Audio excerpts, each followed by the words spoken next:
Hello guys. तो आज हम पढ़ने वाले हैं the newspapers incitement of offence act 1908। तो ये एक्ट जो है 1908 के अंदर आया था और इसी का जो आउटकम बोल सकते हैं, फिर इसी के बाद में आया था इंडियन प्रेस एक्ट 1910, जो बहुत इंपॉर्टेंट हो जाता है। तो इंडियन प्रेस एक्ट जो है उसका एक सेपरेट वीडियो बनेगा क्योंकि बहुत एक इंपॉर्टेंट टॉपिक है। उससे पहले अपन समझते हैं the newspapers incitement of offence act. तो अपन थोड़ा बैकग्राउंड समझते हैं। बैकग्राउंड समझने के लिए इस टाइम पार्टीशन ऑफ बंगाल हो गया था बाय लॉर्ड कुजरोन, ठीक है। और उन्होंने एंटी इंडियन पॉलिसीज़ बनाई थी जिसकी वजह से पूरे ओवरऑल इंडिया में, चाहे वो नॉर्थ में देख लो, साउथ में देख लो, वेस्ट या ईस्ट में देख लो, सब जगह ऐसे सेंटिमेंट्स हो चुके थे कि यार अब कुछ ना कुछ इंडियंस को कुछ करना पड़ेगा। सब जगह एजिटेशन चल रहे थे, सब जगह चाह रहे थे कि जितनी भी ब्रिटिशर्स को पावर दी जा रही है, जो इंग्लिश मैन को पावर दी जा रही है, उनको ओवरथ्रो किया जाए। ये अभी बैकग्राउंड है जब 1908 का ये एक्ट आया था। अब क्या होता है, जो अब एक्ट आ जाता है, एक्ट पास हो जाता है। एक्ट पास होते से ही जो लॉ मिनिस्टर थे उस टाइम के, करंट गवर्नमेंट ऑफ इंडिया के, उनका स्टेटमेंट आता है कि ये जो एक्ट है वो कहता है कि जो न्यूज़पेपर ऐसी चीज़ें पब्लिश कर रहे हैं जिससे इंसाइटमेंट हो रहा है, किसका इंसाइटमेंट ऑफ मर्डर, मर्डर करने के लिए इंसाइट कर रहे हैं लोगों को, या फिर ऐसा ऑफेंस करने के लिए इंसाइट कर रहे हैं जैसे जो एक्सप्लोजिव्स वगैरह से रिलेटेड हो, या फिर कोई भी किसी भी टाइप का वायलेंस करने के लिए इंसाइट कर रहे हैं लोगों को।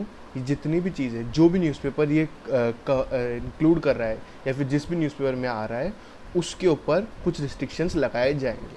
अब जो प्रेस है इंडिया की, उसके ऊपर काफ़ी टाइम से, चाहे वो वॉरेन हेस्टिंग वाला टाइम देख लो जिस टाइम हिकी था, या फिर अपन देख ले कि लॉर्ड वेल्सले के टाइम हो गया, सब ने कुछ ना कुछ रिस्ट्रिक्शन इंडियन प्रेस के ऊपर लगाए थे। और उनका रीज़न क्या था, जितने ज़्यादा रिस्ट्रिक्शंस उतने ज़्यादा smooth functioning of the government of British, ठीक है। मतलब जितना ज़्यादा रिस्ट्रिक्शन लगा के रखेंगे, जितना ज़्यादा दबा के रखेंगे, उतने ज़्यादा स्मूथली फंक्शन कर पाएंगे, उतने ज़्यादा उनको कम मेहनत करनी पड़ेगी, ठीक है।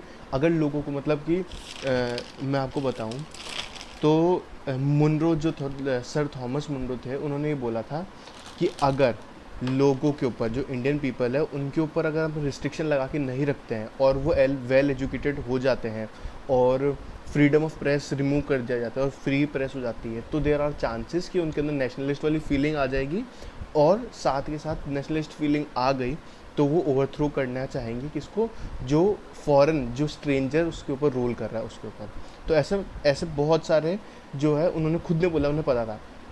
तो ये हो गया कि लॉ मिनिस्टर ने बोल दिया कि जो भी ऐसे न्यूज़पेपर्स है जो एक्सप्लोजिव हो गया या फिर किसी भी तरीके का मर्डर या फिर किसी भी तरह का वायलेंस करने के लिए इंसाइट कर रहे लोगों को, उनके ऊपर कुछ रिस्ट्रिक्शन लगाए जाएंगे।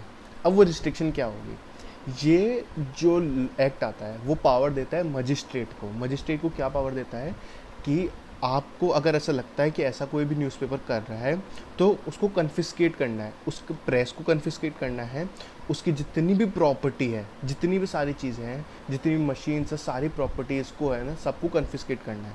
उससे पहले क्या करना है कि आपको मेंबर्स को बुलाना है। मेंबर्स जो है कौन से, जो प्रेस के मेंबर्स है, प्रेस के मेंबर्स को ये बोला जाएगा कि आप आओ, ठीक है, कोर्ट के अंदर आओ और प्रूफ करो कि आपके ऊपर जो अभी कंडीशनल ऑर्डर हमने लगाया, कि कंडीशनल आपको बोल दिया कि अभी हमको ऐसा लग रहा है, हमें ऐसा शक हो रहा है कि आप ये चीज़ें कर रहे हो, आपका जो ऑर्डर्स है, आपके मतलब जो न्यूज़पेपर्स है, उनकी वजह से ऐसी ऐसी फीलिंग जो है लोगों के अंदर आ रही है, तो आप हमें प्रूफ करो कि ऐसा नहीं है, जब तक कंडीशनल ऑर्डर लगाए।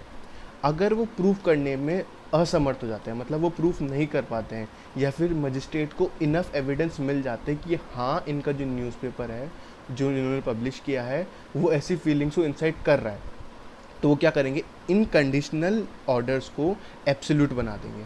और जैसे उन्होंने ये ऑर्डर्स को एब्सोल्यूट बनाया, तो वो जो मैंने बताया था कि वो कन्फिस्केट कर लेंगे प्रॉपर्टी को, कन्फिस्केट कर लेंगे न्यूज़पेपर को, जितनी भी चीज़ें हैं, जितनी भी मशीन्स है, जितनी भी प्रॉपर्टी है, सबको कर लिया जाएगा।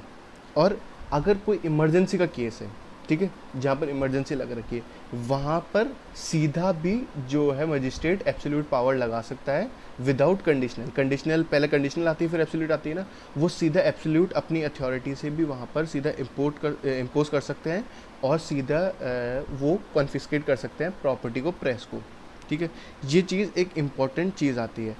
और साथ में क्या बोला था कि जितने प्रेस जो ऐसा लग रहा है कि ऐसी चीज़ कर रहे हैं, तो उनके ऊपर इनको प्रॉपर केस वगैरह किया जाएगा, और वो अगर सेटिस्फाई नहीं होते हैं कि भाई मैंने नहीं ऐसा नहीं हुआ, मैंने, या फिर मैं प्रेस वाला हूँ, मैं बोलता हूँ कि मैंने ऐसा नहीं किया है, पर मजिस्ट्रेट के सामने प्रूव हो जाता है, तो विद इन 13 डेज मैं हाई कोर्ट पे अपील कर सकता हूँ कि मेरा ऐसा ऐसा केस है सर, मैंने ऐसा ऐसा नहीं किया। With in 13 days of becoming, जो ऑर्डर है वो एब्सोल्यूट बन गया। अब 13 दिन के अंदर अंदर मेरे को हाई कोर्ट में जाना है, मेरे को अपील डालनी है कि ऐसा ऐसा नहीं हुआ। ये होता है इसके अंदर the newspapers incitement of offence act 1908 के अंदर। ये इसके बाद में जो है इसको गवर्नमेंट डिक्लेयर कर देती है इनवैलिड, और उसके बाद प्रेस एक्ट आता है, इंडियन प्रेस एक्ट 1910 के अंदर। तो बहुत शॉर्ट एंड स्वीट के अंदर ये जो एक्ट है समझ आता है, ये एक बेस बन जाता है समझने के लिए इंडियन प्रेस एक्ट जो 1910 आया है, तो समझने के लिए कि हाँ उससे पहले क्या चल रहा था। इसलिए चलो मिलता हूँ आपको नेक्स्ट वीडियो के अंदर, बाय।